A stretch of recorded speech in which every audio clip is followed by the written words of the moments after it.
Hi, myself Pallavi. I'm a general manager for Suntex Solution.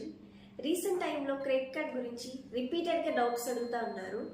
Credit card మనతోని ఉండటం వల్ల అడ్వాంటేజా డిసడ్వాంటేజా అంటే క్రెడిట్ కార్డ్ని ప్రాపర్గా యూటిలైజ్ చేయడం తెలిస్తే 100% అడ్వాంటేజే. మెయిన్గా క్రెడిట్ కార్డ్ గురించి మనం తెలుసుకోవాల్సిన పాయింట్స్ ఏంటంటే ఫస్ట్ ఆఫ్ ఆల్ యూటిలైజేషన్. మనకు వచ్చిన క్రెడిట్ కార్డ్ లిమిట్లో 100% లిమిట్ ఎప్పుడు యూటిలైజ్ చేయకూడదు. ఓన్లీ 30% మాత్రమే యూజ్ చేయాలి. అబౌవ్ 30% యూజ్ చేస్తే సివిల్ స్కోర్ ఎఫెక్ట్ అవుతుంది, ఈవెన్ ఇన్ టైంలో పేమెంట్ చేసినా సరే. Second one, credit card use చేసి ఏటీఎం నుండి ఎప్పుడు మనీ విత్డ్రాల్ చేయకండి. అలా యూజ్ చేస్తే 2 to 4% ఇంట్రెస్ట్ ఛార్జెస్ పడతాయి.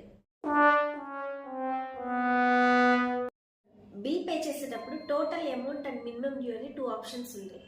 చాలా మంది టోటల్ అమౌంట్ పే చేయలేక మినిమం డ్యూ తక్కువ ఉందని పే చేసేస్తూ ఉంటారు. బట్ ఎప్పుడు కూడా మినిమం డ్యూ పే చేయండి. మినిమం డ్యూ అంటే ఇంట్రెస్ట్ ప్లస్ ఛార్జెస్ మాత్రమే. ఇప్పుడు చెప్తున్నారు, ముందే చెప్పాలి కదా. ఇయర్స్ గా కంటిన్యూగా పే చేసినా కానీ మెయిన్ అమౌంట్ అలానే ఉంటుంది. సో టోటల్ అమౌంట్ పే చేయలేనప్పుడు ఈఎంఐకి కన్వర్ట్ చేసుకోండి. And last one, RuPay credit card తీసుకోవడానికి ప్రిఫర్ చేయండి. ఎందుకంటే ఫోన్పే, గూగుల్ పే వాటిలో యూజ్ చేసుకోవచ్చు అండ్ ఈజీ యాక్సెస్ ఉంటుంది కాబట్టి. క్రెడిట్ కార్డ్ యూజ్ చేయడం వల్ల బెనిఫిట్స్ ఏంటంటే ఫ్రీగా మూవీ టికెట్స్ వస్తాయి. అమెజాన్, ఫ్లిప్కార్ట్, స్విగ్గీ ఇలాంటి ఆన్లైన్ ప్లాట్ఫామ్స్లో ఎక్స్ట్రా 5 to 10% వరకు ఆఫర్స్ ఉంటాయి. ఈవెన్ బిల్ పే చేశాక వచ్చిన రివార్డ్ పాయింట్స్ని కూడా మనం యూజ్ చేసుకోవచ్చు. ఇలా క్రెడిట్ కార్డ్ యూజ్ చేయడం వల్ల బెనిఫిట్స్ ఉన్నాయి, లాసెస్ ఉన్నాయి. సో ప్రాపర్గా తెలుసుకొని యూజ్ చేయండి. Thank you.